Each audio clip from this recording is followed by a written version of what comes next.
Hello and welcome to the Gooner Talk, back again with you guys for another show, for another episode of our tactical breakdown series. Now, usually this is the show in which I break down a game with the help of Drew or Graham Brooks, or break down a player. But also it can be a show in which we do this live with you guys. And thank you ever so much that are taking the time out their evening to join me in their live chat to break down some specific tactical issues that are going on with the team, tactical decisions that Unai Emery may have to make. And there's quite a big one coming up because we're playing Manchester United. Now, thank you ever so much, everyone that is tuning in to the chat this evening. We've got Avon Teddington, as always, Fraud Gang. Yeah, we haven't got Hugh Wizzy here this evening. I'm sorry. We'll try and get him on as early as possible. But unfortunately, you've just got me, I'm afraid. But thank you ever so much for taking the time out of your evenings to come and have a discussion about what Emery faces ahead of the trip to Old Trafford next Monday. Now, if you do stick around a little bit longer and towards the end of the video, I will reveal who the special guest is for our Eyes of the Opposition series, which will be out tomorrow, in which we get the perspective of the opposition. Trust me, you are going to enjoy it. So let's crack on. Talk about what's been going on here in terms of Unai Emery's decision-making. And this actually links to an article that I wrote. So I'm just going to throw that up on the screen for you now. It is in the link in the description, an article that I wrote for Read Arsenal, which is to do with should Emery play Bellerin, Holding and Tierney against United. Now, I'm not obviously going to show you the article because I'd quite like you to go and read it, which you can still do in the description. But effectively, this video is based around the article. I go into depth about the reasons why maybe they should play, who they could be replacing and why, and the reasons for why, obviously, the performance we saw in midweek against Nottingham Forest means that they could be in with a shout for the game on Monday. But that is all to come. But first off, obviously, I think it's a good thing to do. In fact, if we go on the quick thing we always like to do, which is our lineup builder, so we can start breaking down what sort of team we would like to see play against Manchester United. Now, we know that Leno is going to start in goal. Martinez had a great game midweek, but we know that. Now, at right back, this is a scenario. Ainsley Maitland-Niles goes off injured against Aston Villa and takes a red card. So he got suspended for the Carabao Cup game. Well, it changes so much, you never know these days. Suspended for that game. So possibility that maybe, feasibly, we could see Ainsley Maitland-Niles back if he's fit enough. But a lot of people would like to see Mr. Hector Bellerin get that start. Now, Unai Emery spoke after the Forest game saying that Bellerin had said he wanted to play 90 minutes on Tuesday. He was ready, he was fit, he was raring to go.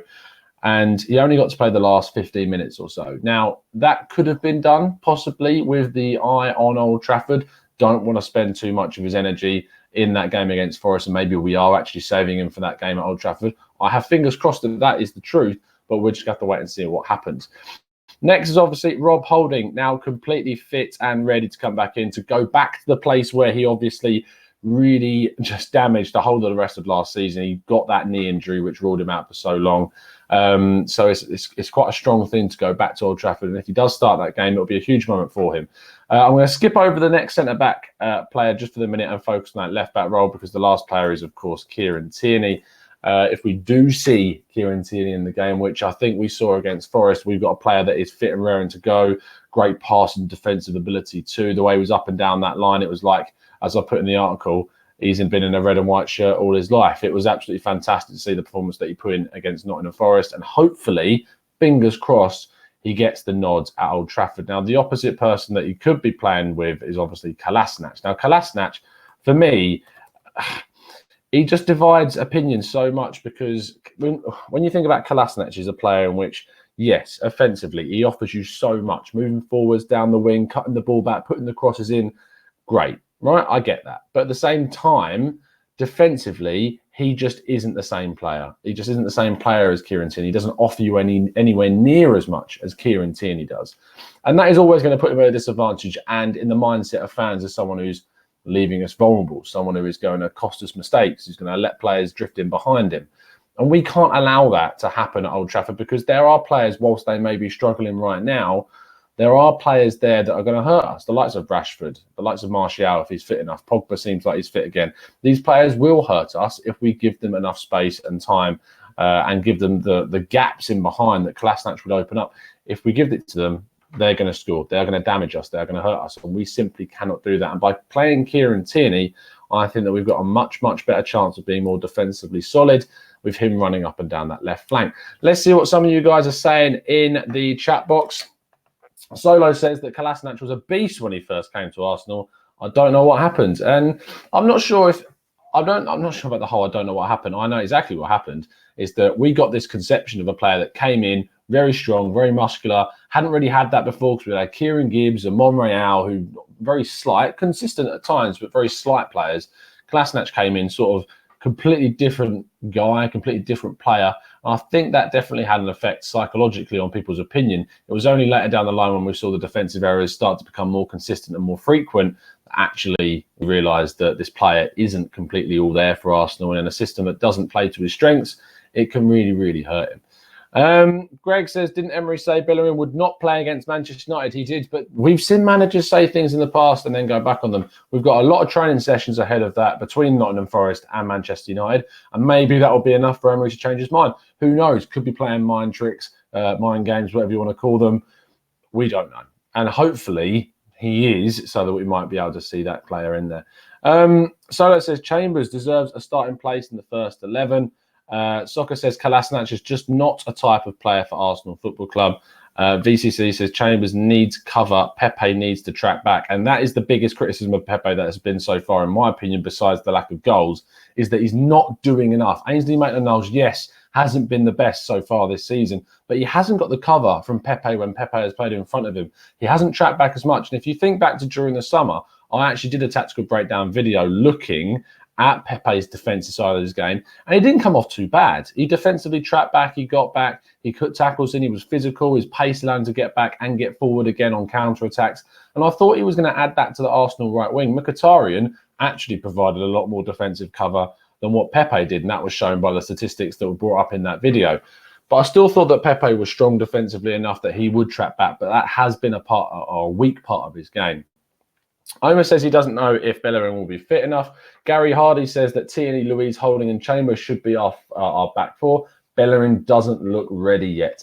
Akine says, Tom, you are overusing the word divide opinion. Kolasinac doesn't divide opinion. He is simply not a good defender. I think that's, again, your opinion. I think that a lot of people do like what he brings to the team in terms of what he brings us going forward and are willing to sacrifice the lacking of his defensive side for what he brings going forward. I don't think I use that too loosely. I think divide opinion is still fine because there are people that still like the guy, think he should still be starting, but there are others that, like me, don't think he should. So I think that's fair enough. Carl says, who should be next to Holding? That is the question. So let's focus on that then. I think if it was in my perfect lineup and we had Bellerin and Tierney, I would be going for Callum Chambers all day long. Maybe switching them around. Maybe putting Chambers on the right, Holding on the left. In terms of their positioning, I just think that it's time that we finally see those two together at the back.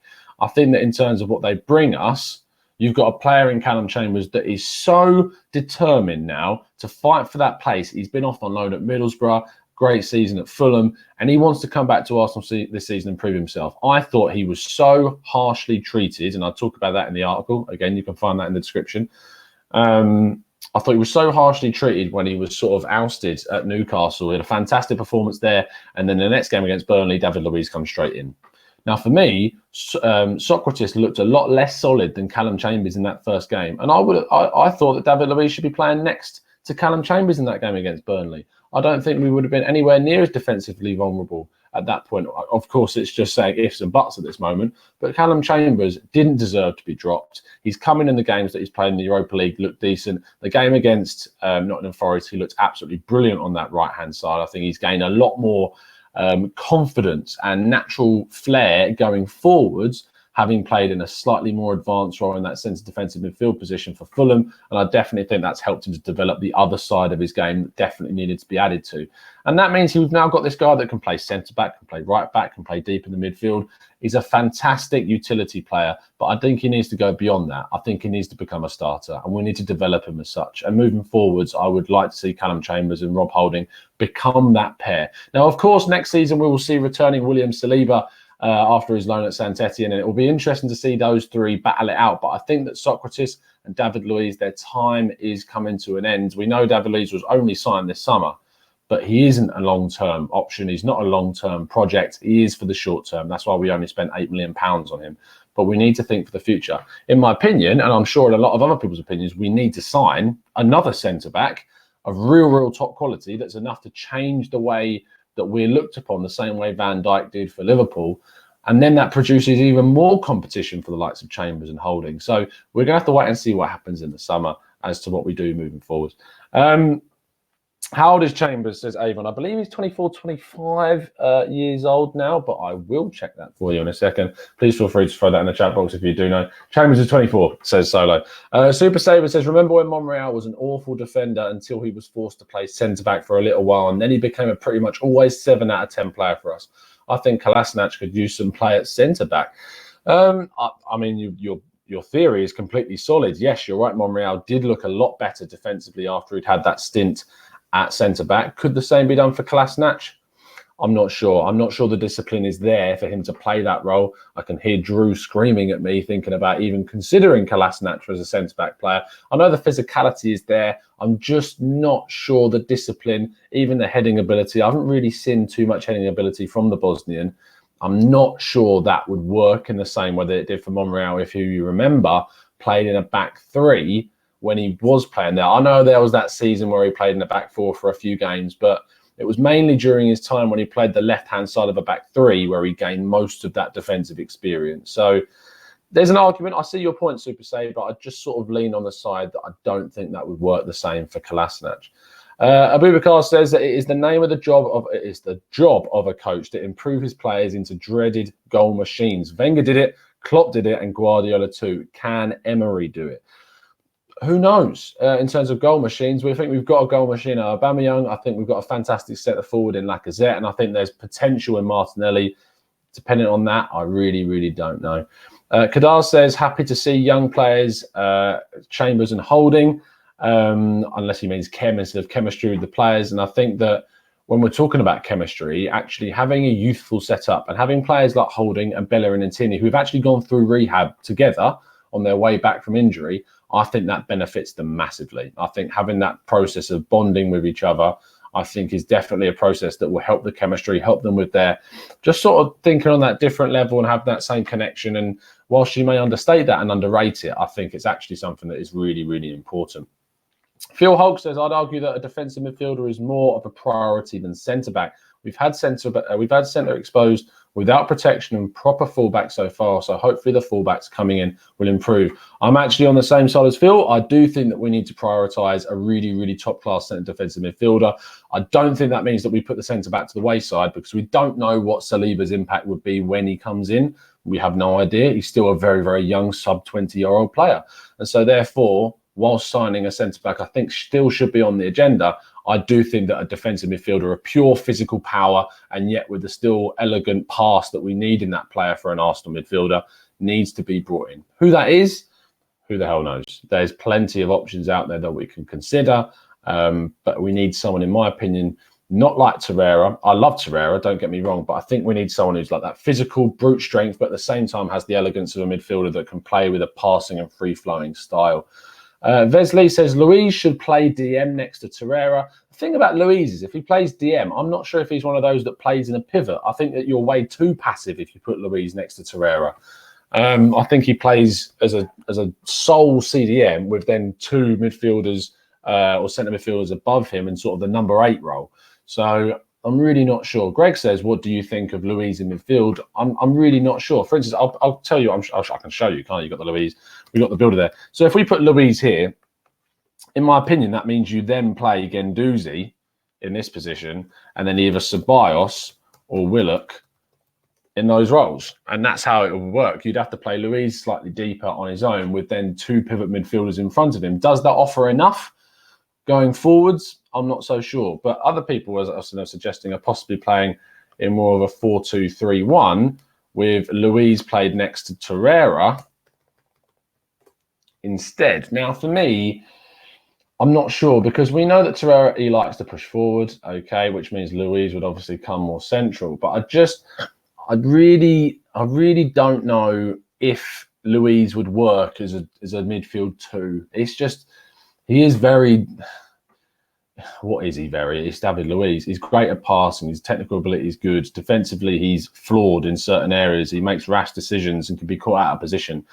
Would he settle as a centre-back, a centre defensive midfielder on his own? I think it's better than playing him in a pivot, because if he does move forwards, you know that the person next to him is playing in a more advanced, deeper role as well. So Torreira would be naturally pushing further forward, as you can see with the arrow on the screen. I'm really not sure it'll work. It's really interesting to see if in the Europa League we could try it. Whether or not Emery wants to do it is another thing. Just says Chambers, right back, Emery will select. That's who he thinks will be playing at right back. Gary Harley says it would act more like a 3 at the back with Luiz at DM. So then you would see, obviously, you would then think about seeing Luiz drop in to sort of a back 3 and then seeing the other two, if this actually lets me move it, the other two sort of drop in. So, yeah, I kind of see where you're going with that. I think that if that was to happen, then you've got the sort of the two midfielders there, and Tierney and Bellerin then just push up. So it becomes that back 3 with the wing backs. Could work. Luiz does play well in a back 3. We saw that under Conte. Whether or not it works in an Arsenal lineup, who knows? Solo says Martinez looked better in goal than Leno. Leno looked shaky. I'm not sure if that's true in terms of Leno looking shaky. I think he's had a really, really decent start to the season, Leno. I think he's been put under a lot of pressure at times. And I think that Martinez has showed in games that, yes, he's a very good goalkeeper. And I have actually said on this show that I think he should be pushing Leno for that starting berth. But is he the one to play in that role? I'm not sure. I think that Leno is still definitely our number 1 goalkeeper, and Martinez next season should be looking to push Leno all the way for a starting position. But Leno, for 100% this season, is our number 1. Avon does point out the good point that Martinez's distribution is very good, and I thought it was very good against Frankfurt when we were trying to hit them on the counter. I definitely agree with you. Lord Lakes 11 says Guendouzi has to start, and I think that's if that's the most shoe-in position on the pitch along with Aubameyang, I think that is the guy. Aubameyang and Guendouzi are going to be playing against United. We know that he was rested against Forest. He's definitely going to come in. Sunak says, congrats to the Arsenal women for winning on the comeback in the Champions League football at Meadow Park. Arsenal 2-0 Fiorentina. That's fantastic news. Good stuff. Kay says, do you think Holding will start? I think there's a good chance that he could start. I would like to see him start. And then the question is, who does he start next to? Again, maybe Callum Chambers if Bellerin plays. If not, probably it's going to be David Luiz. I have that feeling that he just slightly trusts David Luiz that bit more than Socrates. I'm not sure why, but I'm really sure. Archie says, you missed Xhaka's spot. And now this is a big question as well, is that who plays? We've got this thing here where we've got a midfield. Luiz, I think, is probably going to play in this role with, I can't even spell today for some reason. So I think that Luiz is probably going to play alongside Rob Holding in that position. That would probably be what I think is going to happen with Chambers here. And unfortunately, simply Kolasinac on that left-hand side. I don't, like, in my head, and the way my head is going, I can't see him starting Tierney and Bellerin in this game. I just don't think there's the more chance I think about it, the more I think that he could start Tierney because of how he rewarded Bukayo Saka after the Frankfurt game. So maybe he will reward Tierney with that performance. But it's a different scenario because Tierney was obviously coming back from a long injury, but he played in the under-23s game against Wolves. You can see in my head, I'm conflicting with my own thoughts. But I think that's the back 4 he's going to go for against United, in my opinion. I think we'll then see Granit Xhaka again, as we always do. And I think that we'll see him next to Guendouzi. And I think that we'll see Ceballos, if I can spell today, there. Although, part of me thinks maybe Willock might play. And then Ceballos possibly coming off the bench. It's a real tough one, I'll tell you, trying to work out who's going to play. I think that as a back 6, in terms of Guendouzi and Xhaka playing there, I think that is what he will go for. I hope he doesn't. I hope he does go with Tierney or Bellerin, but I think there's a chance that's the back line that he goes for. Chambers as a DM, says Holmes and Batman. Interesting. I think that I don't think he's strong enough for Arsenal. For Fulham, I think he was great. But for Arsenal, I'm not sure that's what you would go for. Yeah, 3 DMs, Emery style, says Archie. Dakshan says a player like Martinelli and Saka would be ideal to go up against Wan-Bissaka due to their fearless nature. I think that Martinelli has obviously showed what he's about in that striker role. With Lacazette out, there's always a question mark about who's going to start on that left-hand side. We know that Martinelli is naturally more of a wide player from his time playing at Ituano. But Saka, I think, will probably get the nod. Nelson is in with a shout after the performance he put in against Forest. Again, I think it was a flattering performance with the goal and the assist. But there's a chance. Who knows? I really don't know who he's going to start. But, I mean, let's look. I mean, there's no point doing this and not looking at the front three. We know that Pepe is going to start here. We know that Alba is going to start there. Let's bring this arrow down so that's not in the way. It's just this left wing. I really don't know unless this happens again. So we do this. We see this move here. We see that move there. We see this go into here, and then this happens. Unless he goes with a diamond, I really don't know how we're going to line up. I think he saw what happened against Liverpool, and I'm hoping that he saw that it wasn't going to work. And if he does go with that diamond, it's a different scenario, because for me, he played the diamond against Liverpool because he wanted to sort of nullify their crossing. And I thought he played the diamond against Liverpool to try and allow that in to head it away, knowing that the crosses wouldn't harm us too much, although in the end it did pay because Xhaka's clearance led to the corner, which caused Matip's first goal. So maybe he goes for the diamond. It's really hard to predict. But speaking of predictions and speaking of what might happen on Monday, we're going to wrap up. But before we go, I did say at the start of the show I was going to reveal who would be our Eyes of the Opposition guest for this week in tomorrow's show. And so I'm happy to announce that. And tomorrow's show is going to be Mr. Mark Goldbridge joining us on the Eyes of the Opposition show, giving his side of the Manchester United perspective. And we're going to get his thoughts ahead of the big game from Monday. So make sure that you've got your subscription in. Make sure you've turned notifications on to get Mark Goldbridge's views on the Gooner Talk. I really can't wait to see what you guys think. I know that he divides opinion between quite a few people. And obviously, we've got that rivalry with Arsenal. So it's going to be really interesting to see what Mark has to say. So it's going to be interesting. I'm really intrigued to see what he says. As I say, divides opinion. And I can see people in the chat box already are very excited, it seems, to see what he says. So thank you ever so much for tuning in. If you have enjoyed the show, please give it a like. Please subscribe if you're new around here with those notifications turned on, especially if you want to see tomorrow's Eyes of the Opposition show. I will see you again very soon. Tomorrow, in fact, as you already know. But enjoy the rest of your evening. I should plug, because I can see Mr. Danny Boy in our chat from Birdcamp Wonderland. I have a feeling that you'll see someone from this very parish on their show very soon. That's all I'm going to say, because I don't want to ruin the surprise. But hopefully you'll see someone from the show as a regular popping up on ABW very soon. So enjoy the rest of your evening. I hope you've enjoyed the show. If you have, I'll see you again very soon. And as always, up the Arsenal.